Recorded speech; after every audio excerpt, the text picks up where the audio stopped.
Hola, buenas tardes. Mi nombre es María Camila Suárez Navarro. Estudio teología virtual y esta exposición se llama Ética de la Familia. Voy a compartirles las diapositivas para empezar.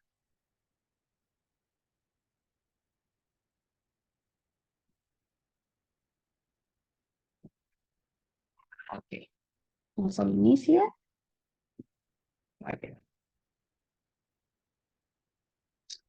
El texto analizado nos habla acerca de la familia en general, pero a su vez desarrolla diferentes testimonios e historias en torno a la familia que van desarrollando la temática. Pero yo me voy a centrar no en esas historias, sino en el tema con, eh, con el sustento bíblico. Ese fue como mi segundo aporte a nutrir como bíblicamente este tema. Entonces, la naturaleza del matrimonio, de dónde viene, de dónde nace. Entonces, el matrimonio como concepción, como concepto, como un modelo identitario, eh, lo han desarrollado de la teología, la filosofía, la sociología, el derecho. Y aquí podemos leer, dice, en sus orígenes podemos evidenciar un contexto social que marca una pauta a seguir de lo que se define, entiende por una familia. Es decir, que en el concepto amplio ha sido como una demarcación social lo que se define como familia. Ya sea en el país que te encuentres, siempre hay un parámetro preestablecido de lo que es la familia. Y normalmente ha sido desarrollado a través de una génesis eclesiástica o un dogma o una fe de ese lugar. ¿Listo? Entonces, los orígenes y los fundamentos. Entonces, el matrimonio ha experimentado una evolución significativa a lo largo de la historia con momentos claves que han definido su naturaleza y significado. Entonces, vamos a explorar un poco. Entonces, la evolución del matrimonio. El matrimonio ha experimentado una evolución significativa a lo largo de la historia desde sus orígenes, desde la antigüedad hasta lo contemporáneo, hasta lo de hoy. En la antigüedad el matrimonio era una preconcepción de institución social y económica más que una unión espiritual. Y en la Edad Media el matrimonio se convirtió en una institución religiosa con la Iglesia Católica, estableciendo unas normas o parámetros de cómo podía este desarrollarse y cómo lo podíamos obtener y legalizar. Entonces, ¿pero qué nos dice la Biblia acerca de la familia o el matrimonio? Podemos leer Génesis 2, 18, 24, que dice así: y dijo Jehová Dios, no es bueno que el hombre esté solo, le haré ayuda idónea para él. Jehová Dios formó pues de la tierra toda bestia del campo y toda ave de los cielos, y las trajo a Adán para que viese cómo las había de llamar. Y todo lo que Adán llamó a los animales vivientes, ese es su nombre. Y puso Adán nombre a toda bestia y aves de los cielos y a todo ganado del campo. Mas Adán no se halló ayuda idónea para él. Entonces Jehová Dios hizo caer sueño profundo sobre Adán, y mientras éste dormía, tomó una de sus costillas y cerró la carne en su lugar. Y de la costilla que Jehová Dios tomó del hombre, hizo una mujer y la trajo al hombre. Dijo entonces a Adán: esto es ahora hueso de mis huesos y carne de mi carne. Esta será llamada varón, porque del varón fue tomada. Y por tanto dejará el hombre a su padre y su madre y se unirá a su mujer y serán una sola carne. Entonces, la Biblia que nos dice que el matrimonio es una institución o una promesa, un simbolismo creado por Dios como creador de todo. Y podemos observar en el texto que analizamos de la Biblia, Génesis 2, 18, 24, que el Señor hizo caer en sueño profundo a Adán para crearle una compañera, a Eva, entendiendo que cuando él tenía este rol y esta actividad de nombrar los animales, se dio cuenta e identificó que todos estaban en pareja y él era el único que se encontraba solo en el huerto de Edén. Entonces, la Biblia describe el matrimonio como una unión espiritual, emocional y física que implica una relación de amor, intimidad y respeto mutuo. También nos dice en Efesios 5, 22-23. Ya les Leo.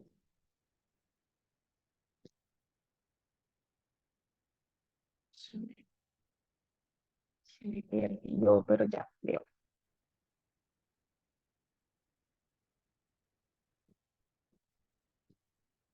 Dice, las casadas estén sujetos a sus propios maridos como al Señor, porque el marido es cabeza de la mujer, así como Cristo es la cabeza de la iglesia, la cual es su cuerpo, y Él es su Salvador. Entonces, el amor en el matrimonio debe ser profundo y abnegado como lo enseña Jesús. Y las parejas deben amar y respetar el uno al otro.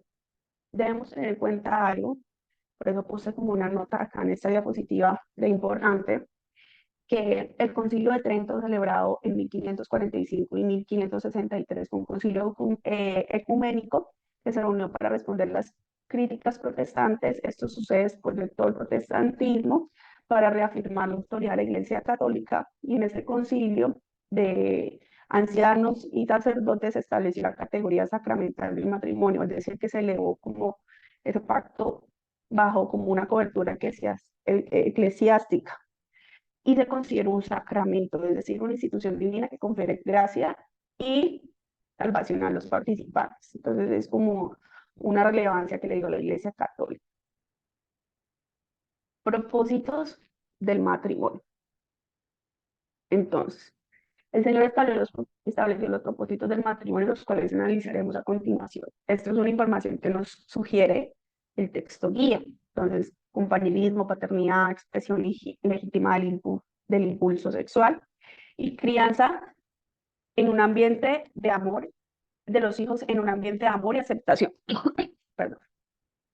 Entonces, compañerismo de que la pareja eh, debe tener comunicación abierta y profunda, paternidad, procrear y criar hijos, la expresión legítima del impulso sexual, que el matrimonio ofrece la posibilidad de una gratificación intensa del proceso de procreación y a la vez garantiza la propagación de la especie humana, teniendo en cuenta que la Iglesia Católica autoriza como el uso de preservativos siempre y cuando estén dentro del matrimonio. Y la crianza de los hijos en un ambiente de amor, el calor de un hogar feliz, para poder criar a los hijos con unas bases sólidas y fundamentos dentro de la fe. Pero, ¿qué nos dice la Biblia acerca del propósito de matrimonio? Entonces, voy a anunciar varios, obviamente son muchos más, pero los que a mí más me llamaron la atención y sentí que podían sumarle al texto guía. Perdón, servir a Dios a través de los hijos en la intimidad fiel. Entonces, Génesis 2:18 dice, no es bueno que el hombre continúe solo, voy a hacerle una ayuda. Entonces, el matrimonio es una institución que la crea Dios a través, eh, para que a través de esta la humanidad sirva a Dios con la procreación, porque recuerden, servir a Dios a través de los hijos. Y cómo yo puedo servirle a Dios con mi hogar o mi matrimonio por medio de mis hijos, pues generando ese legado de el por qué Dios nos creó, para glorificar su nombre, para exaltar en la tierra su legado, para reflejar lo que Él ha hecho en nuestras vidas por medio de un testimonio viviente. Listo. Unión, compañerismo y ayuda mutua. Proverbios 18:22. El que encuentra una buena esposa encuentra un tesoro. Proverbios 5:18. Dios quiere que los casados sean felices. Entonces, el propósito principal, la comunión, el compañerismo, ayuda al consuelo mutuo entre la esposa y el esposo. Es decir, que trabajen juntos en torno a este propósito. El tercero, llenar la tierra y formar familias. Entonces, Génesis 2:18 nos dice, Jehová Dios pasó a decir, no es bueno que el hombre continúe solo, voy a hacerle una ayuda. Este es como otra versión de acerca del primero que leí, como más larguito. Eh, entonces dice llenar la tierra y formar familias. Entonces Dios creó el matrimonio para que la tierra se llenara en ese contexto, ¿no? Pero también en la actualidad hay muchos más propósitos que solo la procreación. Aunque los fieles o los que servimos a Jesucristo, no importa la denominación, es algo que nos une frente a la procreación. Es como la herencia que Dios nos ha dejado. Sigamos. Entonces, características de una unión especial. Entonces, eh, el texto guía nos dice exclusividad, permanencia, amor. Entonces, exclusividad es que la pareja no está diseñada para tener terceros o cuartos o quintos. Simplemente entre dos personas hay una exclusividad entre el hombre y la mujer. Y ahí es donde se desarrolla la fidelidad, la honra, el respeto, la permanencia. Eh, el texto nos habla de matrimonios de prueba o matrimonios seriales, es decir, matrimonios de que voy a probar vivir con esta pareja un tiempo y si funciona, ahí sí que nos voy a casar. O que se casan y terminan muy rápido. Es entender que el matrimonio no es fácil, pero sí es una decisión que se construye todos los días. Y el amor, eh, el texto nos habla que combina, el amor matrimonial combina varios tipos de amor. El amor eros, que es la satisfacción sexual, la filia, que es amistad y bienestar, y el ágape, que es cualidad espiritual y divina. Entonces, que hay que lograr desarrollar estos tipos de amor dentro de la pareja para que sean mutuos, para que se florezca ese sentimiento que Dios ha depositado en cada uno. Pero, ¿qué nos dice eh, la Biblia acerca de la unión especial del matrimonio? Entonces yo encontré algunos versículos que notan los textos que he colocado. Entonces Dios instituyó el matrimonio en el jardín de Edén, creando a Adán y Eva como ayuda idónea. Perdón. Y también establece el Señor que los esposos deben dejar sus padres y unirse a su esposa para hacer una sola carne. También en Efesios 5, 22 al 33 nos habla de que el amor en el matrimonio debe ser profundo y abnegado, como lo enseñaba Jesús, eso ya lo vimos, y cómo las parejas deben aprender a amar y respetarse el uno al otro. También que el matrimonio es visto como una relación permanente y duradera y que los esposos deben comprometerse a ser leales y vivir el uno por el otro, ya que el amor es una decisión. El matrimonio es visto como una analogía entre la relación entre Dios y su pueblo, y los cristianos deben amar y respetar a su cónyuge como a Dios. Es decir, que si logramos hacer eso en la tierra, es más fácil sujetarnos a la voluntad del Señor. También nuestro texto guía desarrolla una temática muy chévere acerca de con quién debemos casarnos. Entonces, nos da tres ítems importantes a tener en cuenta. Similitud en fondos sociales y culturales, compatibilidad religiosa y espiritual, valores morales y espirituales similares. Entonces, que las parejas con similitudes de fondo social y cultura tienen una mayor posibilidad de armonía, entendiendo que esto no es como que debas chulearlo si tiene tu misma situación socioeconómica y si no, pues lo voy a rechazar, no. Pero ciertamente que si así es, pues van a tener un nivel de progreso diferente y no será una carga a la larga en el matrimonio.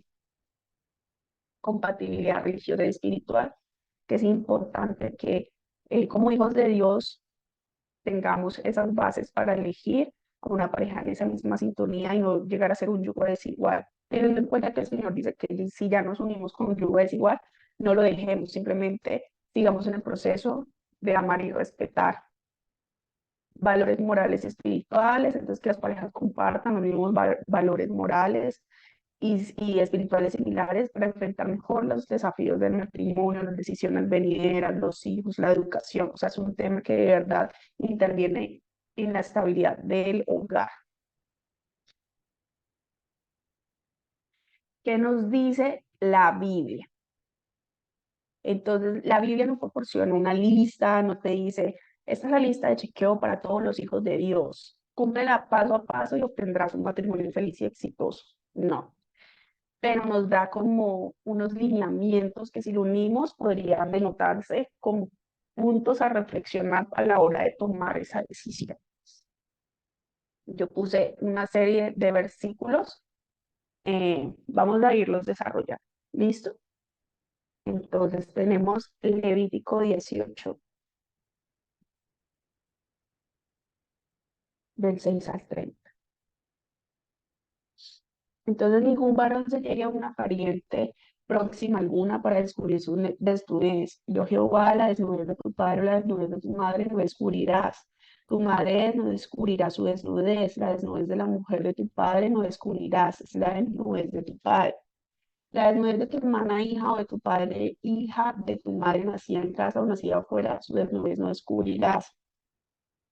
La desnudez de la hija de tu hijo o de la hija de tu hija, su desnudez no descubrirás, porque es la desnudez tuya, la desnudez de la hija de la mujer de tu padre, engendrada a tu padre, tu hermana, es su desnudez, no la descubrirás.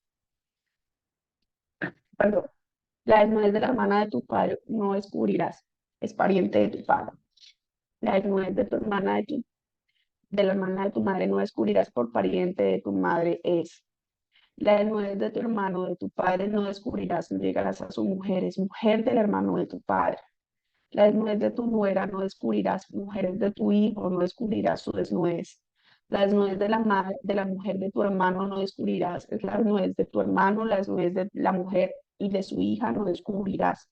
No tomarás la hija de su hijo ni la hija de su hija para descubrir su desnudez, son parientes. Es maldad. No tomarás mujer juntamente con su hermano para hacerla privada, descubriendo su desnudez delante de ella en su vida. Es decir, que el Señor en este texto nos menciona que simplemente tenemos que respetar esas líneas parentales, ¿no? Ya, ya no podemos vincularnos con consanguíneos de esa manera ni revelar su intimidad. En ninguna de estas cosas amancillaréis, pues en todas estas cosas se han corrompido las naciones que yo he hecho delante de vosotros. Y la tierra fue contaminada y yo visité su maldad sobre ella y la tierra aumentó sus moradores. Guardad pues vosotros mis estatutos y mis ordenanzas y no hagáis ninguna de estas abominaciones, ni el natural ni el extranjero que mora entre vosotros. Porque todas estas abominaciones hicieron los hombres de aquella tierra que fueron entre de vosotros y la tierra fue contaminada. O sea que la tierra os vomita por haberla contaminado como vomitó a la nación que habitó antes de vosotros. Porque cualquiera que hiciera alguna de todas estas abominaciones, las personas que las hicieran serán cortadas entre su pueblo. Guardad pues mi ordenanza, no haciendo las costumbres abominables que practicaron antes de vosotros, y no os contaminéis en ellas, yo Jehová vuestro Dios. Entonces la Biblia destaca una unión entre matrimonio entre un hombre y una mujer. No se deben casar con parientes cercanos como la mamá, la hija, el padre, el hijo, la nuera, la cuñada, la hermana, la tía política. No, listo. También vemos Efesios 22, 33. Efesios 5, 22, 33. Las casadas estén sujetos a sus propios maridos como al Señor, porque el marido es cabeza de la mujer, así como Cristo es cabeza de la iglesia, la cual es su cuerpo y él es su salvador. Así que como la iglesia está sujeta a Cristo, así también los casados estén a sus maridos en todo. Maridos, amad a vuestras mujeres, así como Cristo amó a la iglesia y se entregó a sí mismo por ella, para santificarla, habiéndola purificado en el lavamiento del agua por la palabra, y que a presentarse a sí mismo como una iglesia gloriosa, que no tuviese mancha ni arruga ni cosa semejante, sino que fuese santa y sin mancha. Así también los maridos deben amar a sus mujeres como a sus mismos cuerpos. Y el que ama a su mujer a sí mismo se ama, porque nadie aborreció jamás a su propia carne, sino que la sustenta y la cuida, como también Cristo a la iglesia, porque somos miembros de su cuerpo y de su carne y de sus huesos. Por esto dejará el hombre de su padre y de su madre y se unirá a su mujer y los dos serán una sola carne. Grande es este misterio, mas yo digo esto respecto de Cristo y de la iglesia. Por lo demás, cada uno de vosotros ame también a su mujer como a sí mismo y la mujer respete a su marido. Entonces, la Biblia no nos determina una lista, ¿no? Pero en lugar de eso nos enfatiza la importancia de la unión espiritual y emocional entre los esposos que deben amarse y respetarse mutuamente, que realmente ahí demuestra cómo es la relación del Señor con su iglesia, y que es una iglesia rebelde, una iglesia infiel, una iglesia que a veces no ama, que falla, pero que el Señor está constantemente perdonando, amando, supliendo, estando presente y decidiendo estar listo. Y dice, la Biblia enseña que el matrimonio debe ser una unión basada en el amor y respeto mutuo y que los esposos deben tratarse con amor y respeto, como leímos en Efesios 5:33. Relaciones de familia entre esposos. Entonces, acá hay una serie de ítems que desarrolla nuestro texto y entonces la intimidad. La Biblia ofrece consejos valiosos para fortalecer esta intimidad donde el esposo y la esposa se conocen profundamente y aprecian las virtudes del otro y anticipan sus acciones y pensamientos.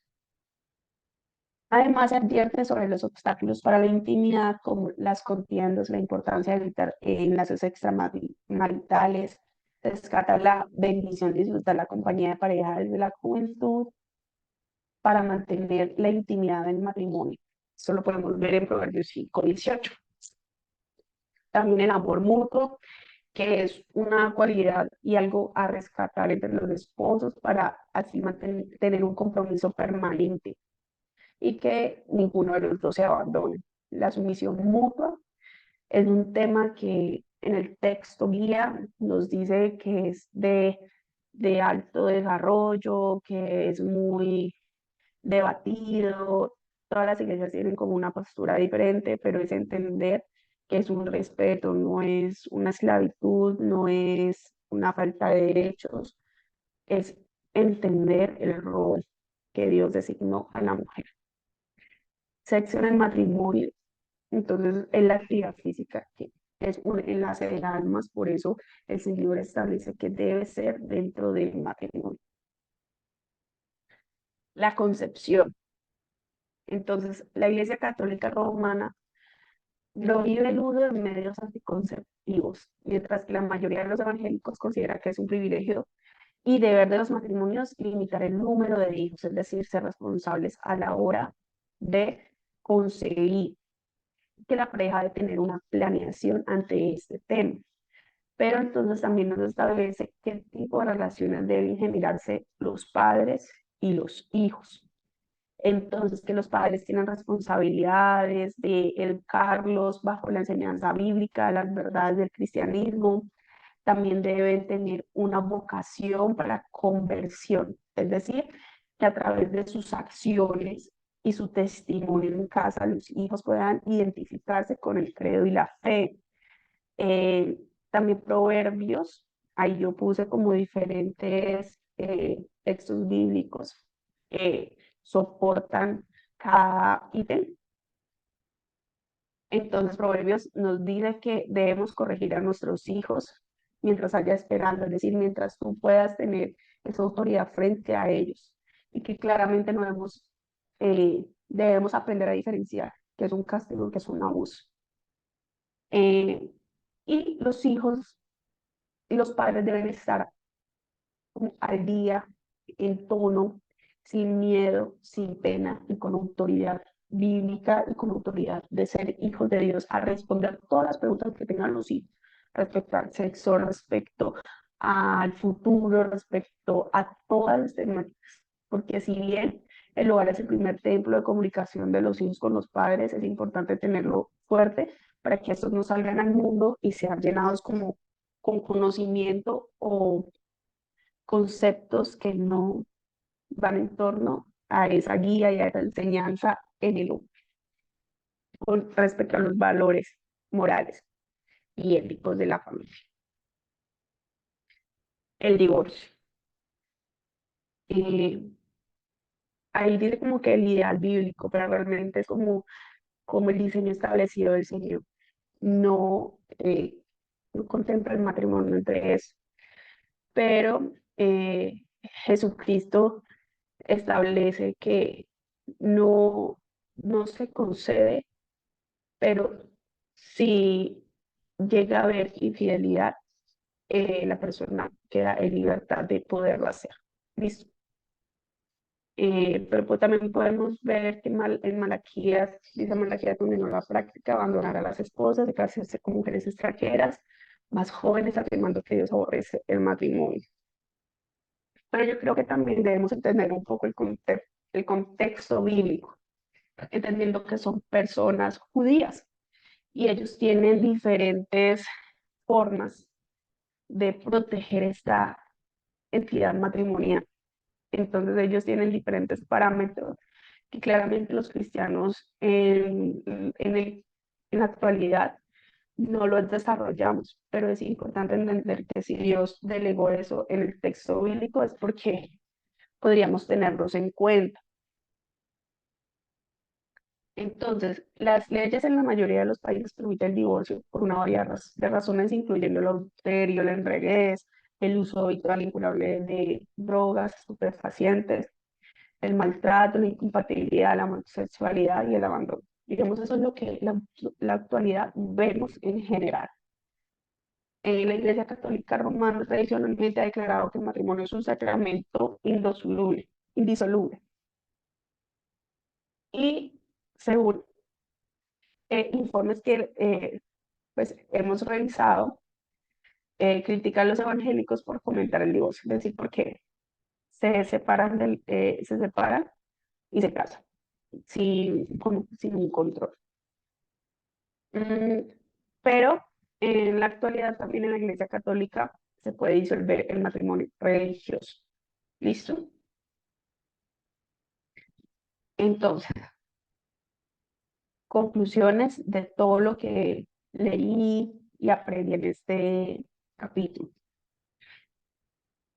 Que el matrimonio durará a pesar de las amenazas a su estabilidad, siendo una institución donde buscamos compañía, intimidad emocional y sexual, crianza de los hijos, compañerismo de por vida. Es importante entender que yo siento que si el mundo se pone de cabeza, es igual, es algo que Dios le gustó hacer, le gustó crear para que sus hijos tuvieran como el disfrute, como la compañía, porque al fin y al cabo somos seres humanos y los seres humanos estamos hechos para vivir en comunidad y relacionarnos.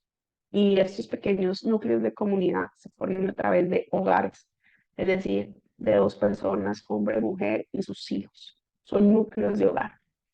Y es importante que sigamos este legado que el Señor nos ha dejado a todos y a todas de seguir uniéndonos, porque es la forma en donde podemos reflejar el amor de Dios por su creación, es la forma en que podemos reflejar el testimonio de transformación que Dios hace en nuestras familias, entendiendo que las familias no son perfectas, las familias tienen muchas vicisitudes, pero que solo estando en familia se pueden lograr disolver y generar todo este entorno que el Señor quiere que la gente entienda que la familia es como un escudo protector de nuestra fe y nuestra identidad en Cristo. Así que muchas gracias por este tiempo y feliz día.